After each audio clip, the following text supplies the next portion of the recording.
الحمد لله رب العالمين.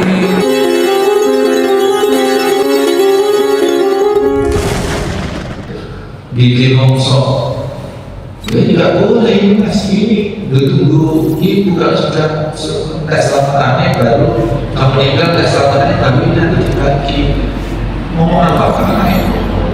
Kalau gitu ya itu diracun aja seperti itu.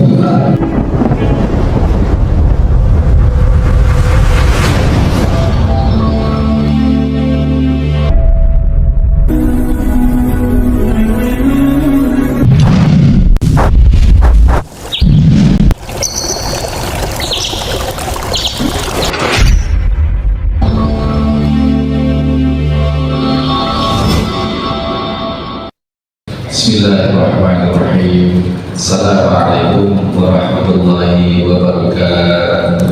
Waalaikumsalam. Innal hamdalillah nahmaduhu wa nasta'inuhu wa nastaghfiruh wa na'udzu billahi min shururi anfusina wa min sayyiati a'malina. May yahdihillahu fala mudilla lahu wa may yudlil fala hadiya lahu. Asyhadu an la ilaha illallah wahdahu la syarika lah. Asyhadu anna Muhammadan abduhu wa rasuluhu la nabiyya ba'dah. Allahumma shalli wa sallim wa barik ala Muhammadin wa ala alihi wa sahbihi wa mawala. Hadirin hadirat, bapak-bapak, ibu-ibu, adik-adik, anak-anak sekalian, jamaah masjid At-Taqwa Beringin Anom Panadukan Situbondo rahimani wa rahimakumullah, serta seluruh muslimih yang menyimak secara tunda, secara online, yang mudah-mudahan juga mendapatkan rahmat dari Allah Subhanahu wa Ta'ala. Amin Allahumma amin. Minta-minta itu Bapak sekalian, bahkan ada ancaman dari Nabi Sallallahu Alaihi Wasallam, satu kabar bahwa orang yang di dunia ini sesungguhnya dia masih bisa berusaha, tetapi dia meminta-minta kepada manusia, kelak di hari kiamat dibangkitkan. Kiam itu maknanya hari kebangkitan, dari semua yang sudah mati itu kemudian bangkit hidup lagi. Nah, orang yang kegemarannya minta-minta di dunia itu nanti bangkit dengan kondisi kulit wajahnya ini terkelupas. Di antaranya itu adat yang diancamkan oleh orang yang suka minta-minta. Di lampu merah, di terminal itu banyak orang yang minta-minta dengan pakaian jomplang-camping. Tapi ternyata ada yang orang-orang seperti itu justru lebih kaya dari yang dimintain. Yang dimintain itu kelasnya kelas orang kalau bekerja naik kendaraan umum itu kan yang bukan orang kaya, ya seorang biasa. Kalau umum berapa pasti kalau bekerja itu naik jet pribadi lah, tapi jet pribadi meskipun tapi senumpang-numpangnya jet pribadi berarti dia punya koneksi orang yang luar biasa, berarti dia termasuk orang luar biasa. Ya minimal bawa mobil sendiri, ya lewat jalan tol atau bawa supir. Nah jadi orang yang ke terminal naik kendaraan umum ini orang biasa. Sedangkan yang minta-minta itu bisa jadi ada beberapa fakta penelusuran itu justru dia punya mobil mewah.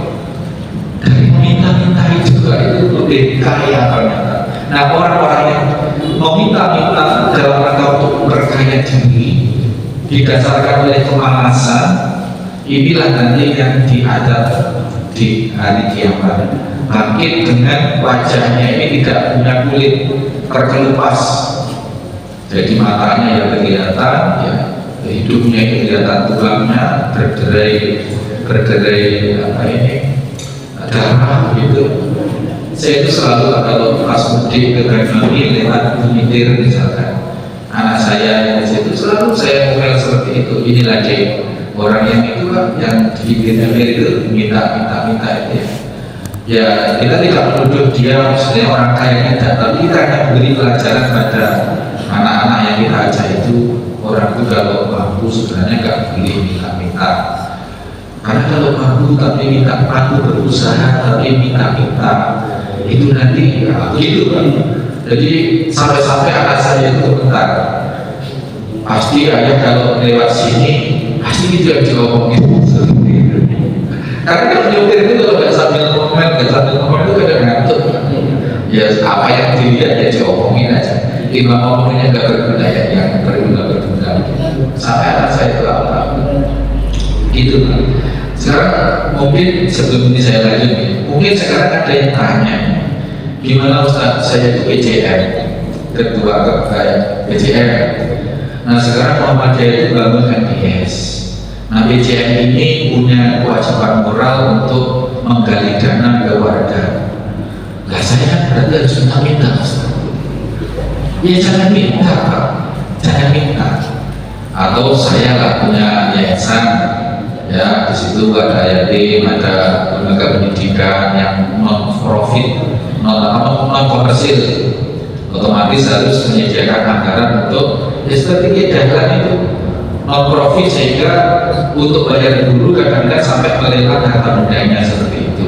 Nah di kita di Al-Quran juga non komersil sebenarnya, lebih banyak sosialnya.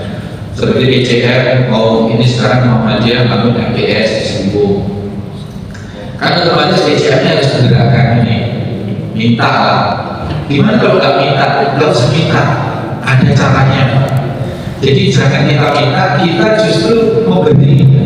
Kita memberi ke warga untuk bahwa ini ada peluang. Ini ada peluang infak yang pahalanya luar biasa. Muhammadiyah sedang membuka ladang amal yang besar, yang luar biasa, dan ini peluang buat kita. Peluang untuk menitipkan harta. Kalau sampai minat, ayo saya bantu distribusikan atau saya bantu mengadministrasikan. Jadi prosesnya kita ngomong ke warga itu bukan minta, tapi kita memberi peluang. Nah ini beda. Kalau ini seperti ini bukan minta-minta. Lalu Ustaz gimana kalau kemudian bawa kotak amal di lampu-lampu merah? Nah itu beda lagi. Di pom-pom bensin itu beda lagi.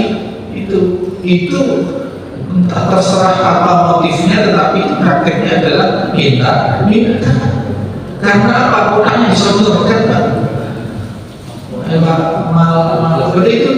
Nah ini minta. Di Muhammadiyah nggak ada hadis seperti itu.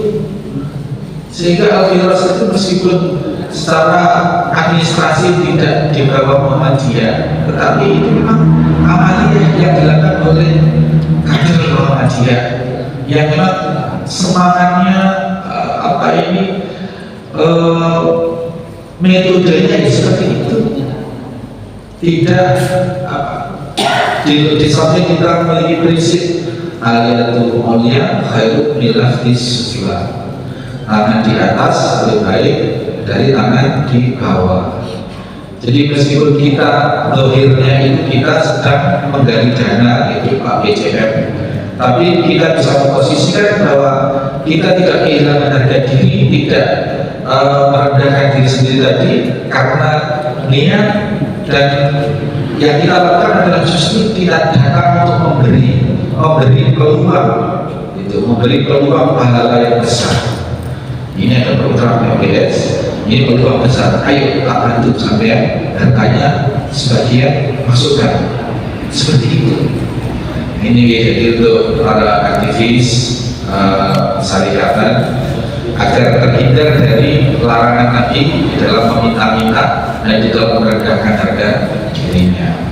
Kalau yang keliling itu satu yang Nabi dana kasih misalnya. Ya insya Allah kalau memahami konsep ini justru datang tidak dengan semangat meminta, tetapi datang ke rumah-rumah warga itu dengan semangat memberi bantuan untuk menyalurkan infaknya ke persyarikatan, begitu. Datang dalam rangka memberi bantuan untuk menyalurkan, membantu menyalurkan, menitipkan infaknya untuk peluang yang besar. Itu Jadi tetap datang dengan gagah, datang dengan wibawa, karena niat dan semangatnya bukan tangan di bawah, tapi tangan di atas. Jadi meminta-minta itu adalah merendahkan ifah dirinya. Sehingga Rasul menyatakan barang siapa yang menjaga ifahnya dengan tidak, kalau diperjelas ini, dengan tidak meminta-minta di antaranya, maka Allah akan menjaga ifah orang tersebut. Kemudian nasihat berikutnya, wa may yastaghni yughnihillah. Barang siapa yang berupaya atau meminta atau berlatih atau memproses dirinya untuk menjadi orang kaya, maka Allah akan mengkayakannya. Memiliki mental kaya. Mental kaya itu tidak harus dia memiliki harta banyak, karena yang dinamakan ghina nafsi atau ghina qalbu. Falaisa ghina, dan bukanlah kekayaan itu adalah ghina kekayaan harta. Jadi ukuran kaya tidak kaya sesungguhnya di sisi Allah itu adalah mental atau hati. Orang kaya itu gimana sih? Di antara orang kaya itu ya gak minta-minta. Di antaranya sifat orang kaya itu adalah yang suka memberi, suka berderma. Seperti Rasulullah SAW, rumah beliau itu nempel di Masjid Nabawi, sepetak begitu. Ya, tidurnya di tikar pandan itu yang kasar itu, sampai-sampai kalau beliau bangun itu ngecap pipinya itu ngecap ikan gitu. Tapi beliau masya Allah, beliau orang yang paling dermawan. Hingga satu hari ketika ada kaitannya dengan peristiwa diminta dikasih itu kan, sampai bajunya dikasihkan, mungkin sampai tinggal kaos dalam saja. Ketika pulang, tanya pada istrinya, ada istri beliau, apakah masih ada baju buat saya? Tidak ada ya Rasulullah. Baju yang Rasul bawa berangkat ke masjid tadi itu baju satu-satunya yang terakhir. Masya Allah.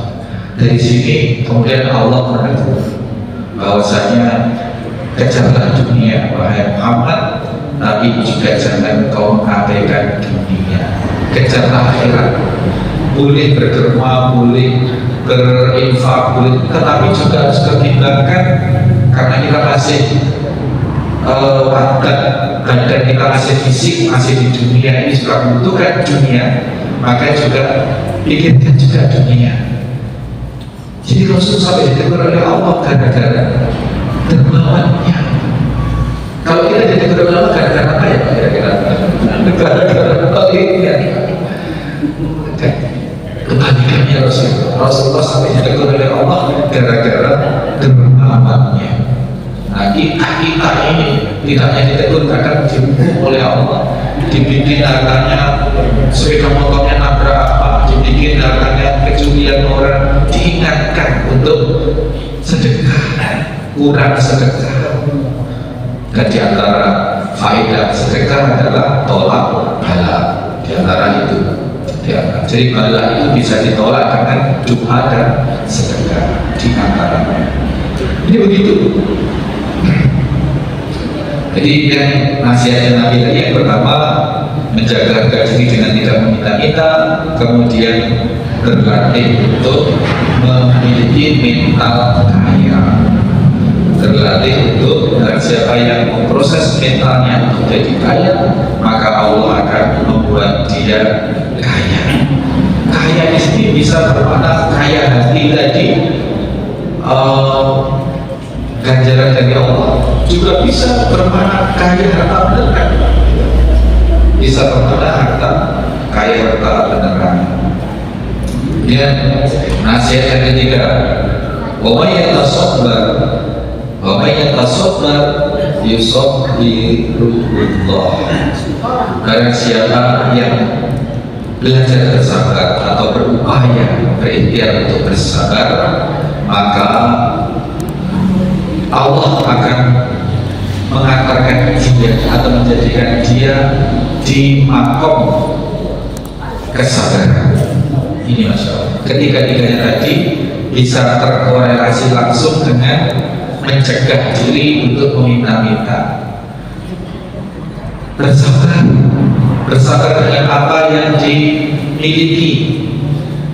Punya mertua cek kayanya, ini ya saya cerita. Ada mertua cek kayanya, terus kita ya misah, istilahnya orang Jawa itu medang lawang, montra atau bikin rumah kecil-kecilan begitu.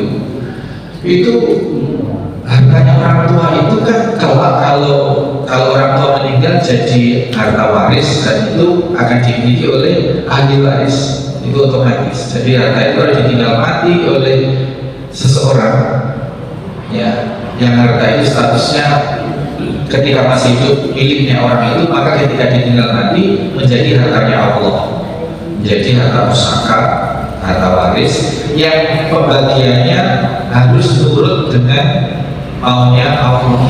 Ada tata cara. Kalau anak laki sekian, anak perempuan sekian, istri yang ditinggal dapat sekian. Kalau istri ini punya anak laki, bagiannya sekian. Kalau istri ini yang ditinggal ini tidak punya anak laki, bagiannya sekian. Ada detil, detil dalam surat An-Nisa, ini detil sekali.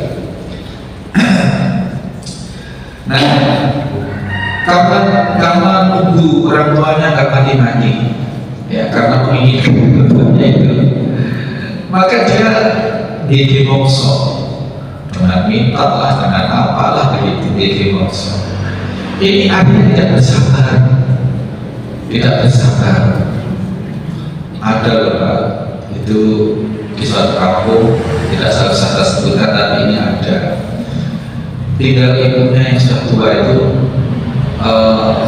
punya tinggalan ketika bapaknya itu menjelang meninggal itu sudah menghibahkan, dibagi-bagi secara hibah, karena yang punya masih hidup itu hibah.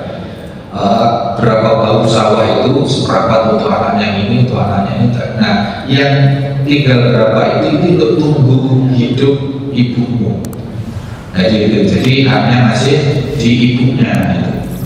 Nah, ibunya ini nanti kalau sudah meninggal, kalau sudah habis selamatannya, itu gak kalau di kampung itu hasilnya sama nanti untuk Jogo bisa selamatan ibunya. Kalau sudah ibunya meninggal, gitu Pak, sampai berapa, sampai 100 sama berapa gitu. Nanti kalau sudah habis selamatannya, baru dibagi sisa ibu uripnya ibunya ini dibagi anak-anak semua.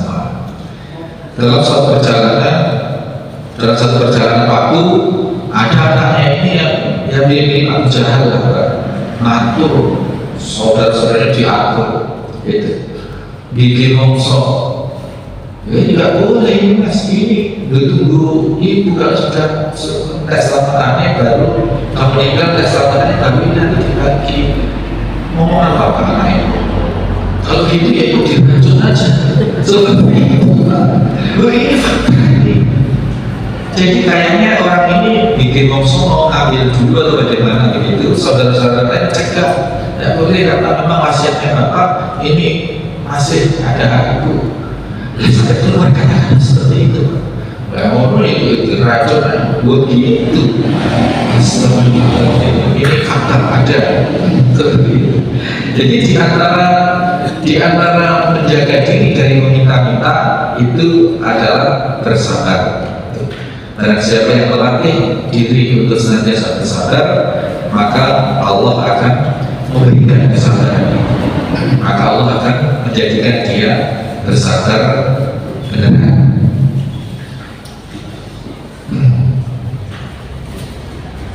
Itu gitu. Jadi beberapa nasihat Nabi Sallallahu Alaihi Wasallam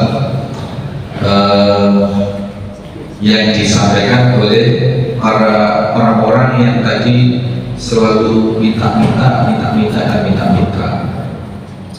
Wa atiya ahadun atau khairan wa awsa'a minas sabr, dan tidak ada pemberian Tidak ada pemberian, tidak ada satu pemberian, tidak ada satu pemberian pun yang lebih baik.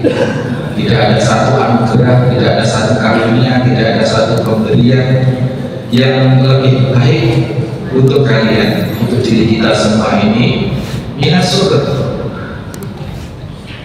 Selain atau melebihi dari keutamaan pemberian atau benda yang diberikan atau anugerah berupa kesabaran.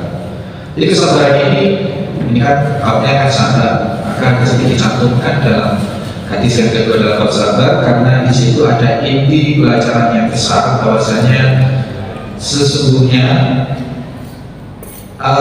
barang-barang atau pemberian-pemberian ini tidak ada yang lebih baik melebihi kebaikan pemberian berupa kesabaran. Jadi bapak sekalian, jadi faedah yang pertama bahwasanya Rasul kita itu meskipun tidak kaya raya secara materi, ada beberapa riwayat Rasul itu kaya secara materi, iya, tapi harta itu tidak pernah ditampung lama-lama, sehingga ada kalanya hadis itu menyatakan Rasul itu kaya raya, bahkan menikahi Sayyidah Khadijah itu dengan hitungannya dengan luar biasa kaya. Ada kali lain hadis menyatakan Rasul itu miskin, gitu. Karena memang Rasul itu ya kadang kaya, kadang miskin. Karena loman aja, beliau sudah disalurkan di jalan Allah. Jadi bisa saja sekali hari ini kaya, nanti sore miskin, gitu. Miskin secara harta, karena harta itu selalu didistribusikan, ada sirkulasi, gitu. Maka kita disukakan harta kita itu jangan ditanggung lama-lama. Ya eman, kalau ditanggung lama-lama itu eman, nggak jadi apa. Tapi kalau dibelanjakan di jalan Allah, itu selain langsung kita bisa mengambil manfaat saat membelanjakan di jalan Allah itu, juga harta kita itu sesungguhnya tersimpan untuk kita nanti di akhirat. Rasul tidak takut miskin, karena yakin bahwa harta yang disedekahkan itu akan secara otomatis sudah merupakan janji Allah, ya, masaluhu perumpamaan, ya, perumpamaan harta yang disedekahkan anfaqu fi sabilillah seperti halnya satu biji yang kemudian tumbuh 100. Dari 100 itu akan dari tumbuh 7 sabarasan gila. Terus kemudian kami kulit subulani, dari setiap satu cabang tadi, ya, kemudian tumbuh atau berbuah 100. Wallahu yudha'ifu liman yasha. Masih ada Allah melipat gandakan atau menambahkan sebagaimana yang Allah mau. Jadi batasannya tidak hanya 700 itu Pak sedekah itu. Punya harta 1000 disedekahkan, tidak hanya menjadi 700.000. Itu perumpamaan kronologisnya seperti itu, tetapi ayat itu masih ditutup dengan Wallahu yudha'ifu liman yasha. Allah melipat gandakan atau memberikan penambah sama maunya Allah. Artinya ini unlimited artinya. Nah, maka harta yang disedekahkan membuat Rasul tidak takut miskin, karena justru akan menjadi semakin kaya, semakin kaya, semakin kaya.